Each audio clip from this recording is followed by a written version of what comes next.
नमस्कार विद्यार्थी मित्रांनो, आजच्या व्हिडिओमध्ये आपण लातूर जिल्हा पोलीस भरती 2024चा संपूर्ण क्वेश्चन पेपरचे एक्सप्लेनेशन पाहणार आहोत. जर तुम्ही चॅनलवर नवीन असाल तर चॅनलला सबस्क्राईब करा. पहिला प्रश्न आहे, कोणते बेट लातूर जिल्ह्यामध्ये आढळून येते? तर बेट आहे हत्ती बेट, हे लातूर जिल्ह्यामध्ये आढळून येते. त्यानंतर लातूर लोकसभा मतदारसंघाचे सध्याचे विद्यमान खासदार हे कशाचे डॉक्टर आहेत? तर ते डोळ्याचे डॉक्टर आहेत. ऑप्शन क्रमांक 3 इथं करेक्ट आन्सर आहे. त्यानंतर तिसरा प्रश्न, लोकसभा निवडणूक 2024 मध्ये महाराष्ट्रामध्ये कोणत्या पक्षाला सर्वाधिक जागा मिळाल्या आहेत? यामध्ये काँग्रेस या पक्षाला सर्वाधिक जागा मिळाल्या आहेत. काँग्रेस या पक्षाला एकूण 13 जागा मिळाल्या होत्या. त्यानंतर बीजेपीला 9 जागा आणि उरलेल्या जागा इतर पक्षांना. आता लोकसभा निवडणुकीबद्दल आहे. महाराष्ट्राला लोकसभा निवडणुकीमध्ये किती जागा आहेत? लोकसभेसाठी महाराष्ट्राला एकूण 48 जागा दिलेल्या आहेत. त्यानंतर विधानसभेमध्ये महाराष्ट्राला 288 जागा आहेत. त्यानंतर विधानसभा आहे तर विधान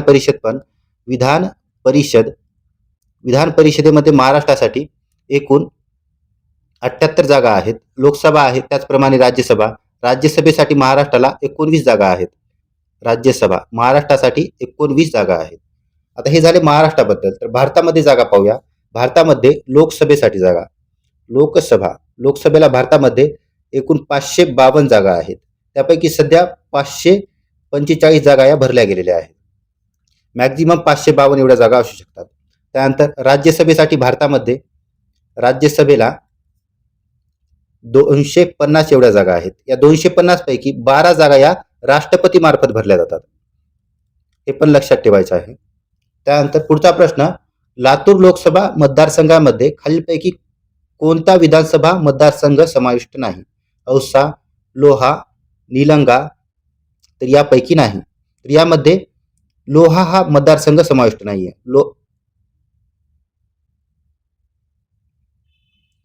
लोहा हा नांदेड लोकसभा मतदारसंघामध्ये येतो. त्यामुळे ऑप्शन क्रमांक 2 इथं करेक्ट आन्सर आहे. छत्रपती शिवाजी महाराजांचा जन्म कोठे झाला? तर शिवनेरी किल्ल्यावर छत्रपती शिवाजी महाराजांचा जन्म झाला. आता स्वराज्याची राजधानी कोणती होती? तर रायगड ही स्वराज्याची राजधानी होती. रायगड. त्यानंतर आणखी प्रश्न विचारला जातो, छत्रपती शिवाजी महाराजांचा राज्याभिषेक कधी झाला? तर 1674 रोजी छत्रपती शिवाजी महाराजांचा राज्याभिषेक झाला होता. छत्रपती शिवाजी महाराजांनी कोणता किल्ला त्यांच्या काळामध्ये निर्माण केला आहे? तर प्रतापगड हा किल्ला छत्रपती शिवाजी महाराजांनी निर्माण केलेला किल्ला आहे. कोंढाणा हा किल्ला जिंकलेला आहे. आपल्याला माहित आहे, याच्यावर पिक्चर पण आहे. तानाजी मालुसरे यांच्या या मावळ्याने हा किल्ला जिंकला होता. शिवराज पाटील चाकूरकर हे कोणत्या राज्याचे राज्यपाल होते? तर हे पूर्वी पंजाब या राज्याचे राज्यपाल होते. आता सध्या महाराष्ट्राचे राज्यपाल कोण आहेत? तर आचार्य देवव्रत हे सध्या महाराष्ट्राचे 2025 मध्ये राज्यपाल आहेत. खालीलपैकी कोणत्या गोष्टीला जीआय टॅग प्रमाणित झाले आहे? तर पताडी चिंच या गोष्टीला जीआय टॅग प्रमाणित झाले आहे. आता हा 2024 चा क्वेश्चन पेपर आहे, त्यामुळे हे 2024 मधील आहे. आता 2025 चे तुम्हाला करंट अफेअर मध्ये कोणत्या कोणत्या गोष्टीला जीआय टॅग मिळाला आहे ते पाठ करायचे आहेत. त्यानंतर नेक्स्ट क्वेश्चन पाहूया. महाराष्ट्र राज्याच्या विधान परिषदेमध्ये एकूण किती जागा आहेत?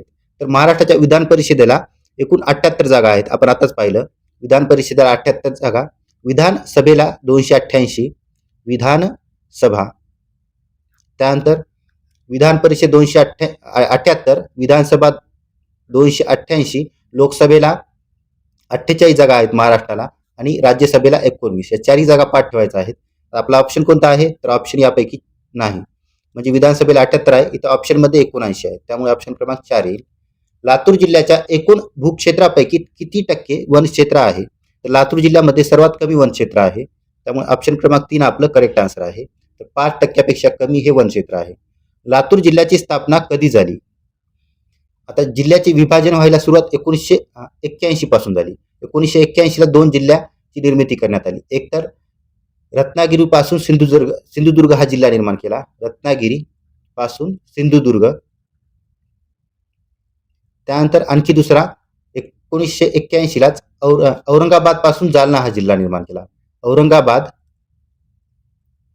पासून जालना. लातूर जिल्ह्याची निर्मिती कधी झाली? तर 1982 ला झाली. 1982 ला. उस्मानाबाद या जिल्ह्यापासून लातूर या जिल्ह्याची निर्मिती झाली. उस्मानाबाद. त्यानंतर 1982 ला आणखी एका जिल्ह्याची निर्मिती करण्यात आली, ते म्हणजे चंद्रपूर पासून गडचिरोली. त्यानंतर 12वा क्वेश्चन पाहूया. त्यामुळे याचा ऑप्शन काय येईल? यापैकी नाही. ऑप्शन क्रमांक 4. 12वा प्रश्न, महाराष्ट्र राज्याच्या विधान परिषदेचे उपसभापती कोण आहेत? तर नीलमताई गोरे या महाराष्ट्र राज्याच्या उपसभापती आहेत. आता विधानसभाचे अध्यक्ष विचारलं जातं, तर राहुल नार्वेकर हे विधानसभेचे अध्यक्ष आहेत. राहुल नार्वेकर यांची 2024 मध्ये बिनविरोध निवड झाली आहे विधानसभा अध्यक्ष म्हणून. त्यानंतर लोकसभेचे अध्यक्ष पण विचारले जातात. लोकसभा अध्यक्ष हे ओम बिर्ला आहेत. ओम बिर्ला. 13वा प्रश्न, महाराष्ट्र राज्याचे विद्यमान मुख्य सचिव कोण आहेत? तर सुजाता सैनिक या महाराष्ट्राच्या विद्यमान मुख्य सचिव आहेत. पुणे येथील शनिवार वाडा कोणी बांधला? तर पेशव्यांच्या काळात पुणे येथे शनिवार वाडा बांधण्यात आला. संसदेमध्ये खालीलपैकी कोणते घटक समाविष्ट असतात? संसद ही 3 गोष्टीची मिळून बनलेली असते. एक राज्यसभा असते, लोकसभा असते आणि त्यामध्ये राष्ट्रपती पण असतो. म्हणजे ऑप्शन क्रमांक 4 यामध्ये तिन्ही समाविष्ट आहेत. राष्ट्रपती, राज्यसभा, लोकसभा. राष्ट्रपतीला का समाविष्ट केलं? तर राज्यसभा आणि लोकसभेमध्ये कोणतेही पारित झालेली बिल हे राष्ट्रपतीच्या साईन शिवाय मंजूर होत नाही. त्यामुळे राष्ट्रपती पण संसदेचा अविभाज्य भाग आहे. पुढचा प्रश्न, भारताच्या राष्ट्रपती महोदया कोणत्या राज्याच्या आहेत? तर भारताच्या राष्ट्रपती या ओडिशा राज्याच्या आहेत. राष्ट्रपती कोण आहेत? तर द्रौपदी मुर्मू या राष्ट्रपती आहेत. द्रौपदी मुर्मू सध्याच्या राष्ट्रपती आहेत. त्यानंतर पुढचा प्रश्न पाहूया. 17वा प्रश्न, उदगीरचे 1760 युद्ध कोणाच्या विरुद्ध लढले गेले? तर हे युद्ध मराठा आणि निजाम या दोघांमध्ये लढले गेले. ऑप्शन क्रमांक 2 इथं करेक्ट आन्सर आहे.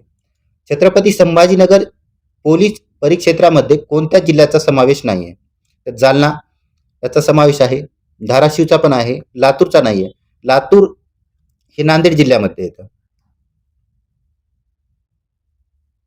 त्यामुळे ऑप्शन क्रमांक 3 इथं योग्य आन्सर आहे. 19वा प्रश्न, सर्वात जास्त कालावधी करता भारत देशाचे पंतप्रधान म्हणून राहणारे नेते कोण होते? तर ते होते जवाहरलाल नेहरू.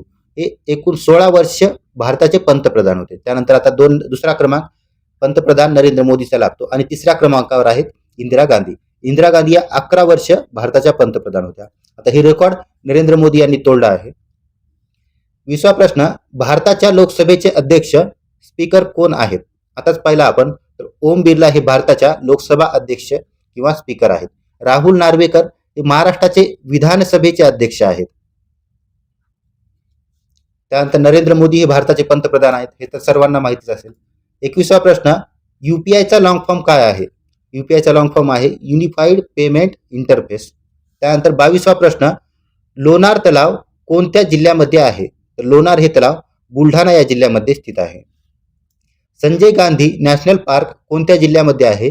तर मुंबई उपनगर या जिल्ह्यामध्ये संजय गांधी नॅशनल पार्क आहे. भारतामध्ये सर्जरीचे जनक कोणास म्हटले जाते? तर सुश्रुत यांना सर्जरीचे जनक म्हटले जाते. त्यानंतर मॅथचे क्वेश्चन, सर्वात लहान विषम संख्या कोणती? आपल्याला माहित आहे 1 ही सर्वात लहान विषम संख्या आहे. ऑप्शन क्रमांक 2. त्यानंतर 120च्या 8% म्हणजे 6च्या किती टक्के आहे? आता इथे 2 प्रश्न आहेत. अगोदर 120चे 8% काढून घेऊया. 120चे 8% किती होतील? 1 0 वरचा 1 0 कटला. त्यानंतर 2 चोक 8 2 पंच 10 12 चोक 48 48 भागिले छेदामधील 5 राहिलेले. आता किती भाग जातो पहा. 5 9 45 9 3 राहिले, पुन्हा 0 दिला 30 राहिले, 30 झाले. 5 सक 30 म्हणजे 120च्या 8% बरोबर 9.6 होतात. तर काय म्हणले? 6च्या किती टक्के आहे? 9.6 हे 6च्या किती टक्के? आता इथे काढूया. 6च्या किती टक्के? टक्के माहित नाही म्हणून x मानलं त्याला. टक्के बरोबर 9.6. 6च्या किती टक्के? 9.6 आहे ते आपल्याला सांगायचं आहे. त्याला सॉल्व्ह करूया. काय होईल? x बरोबर 9.6. आता बघा हे काय आहेत? छेदामध्ये आहेत, भागाकारामध्ये आणि गुणाकारामध्ये 6 आहेत. तर एक नियम लक्षात ठेवायचा. समजा इक्वल टू साइन आहे, इक्वल टूच्या अलीकडे जर भागाकारामध्ये जर एखादी संख्या असेल तर ती पलीकडे जर नेलं तिला ती गुणाकारामध्ये जाते आणि गुणाकारामध्ये जर असेल आणि याला जर पलीकडे नेलं तर ते भागाकारामध्ये म्हणजे साईन चेंज होते. आता बघा इथं 6 गुणाकारात आहेत, त्याला जर आपण बरोबर चिन्हाच्या पलीकडे नेलं तर ते काय भागाकारामध्ये जातील आणि हे 100 भागाकारामध्ये आहे, त्याला जर पलीकडे नेलं तर गुणाकारामध्ये गुणिले 100. आता याला सॉल्व्ह करूया. 6 एक 6, 6 एक 6, 3 उरले 36 झाले, 6 6 36 पॉईंट दिला मध्ये. 1.6 गुणिले 100 त्याचा दोन्हीचा गुणाकार केला तर आपल्याला काय मिळेल 160 म्हणजे x बरोबर 160. ऑप्शन क्रमांक 3 आपले योग्य उत्तर आहे. 120च्या 8% म्हणजे 6च्या 160% होईल. व्हिडिओ आवडला असेल तर व्हिडिओला लाईक करा आणि चॅनलला सबस्क्राईब करा. राहिलेले मॅथचे क्वेश्चन आपण नेक्स्ट पार्टमध्ये घेऊया.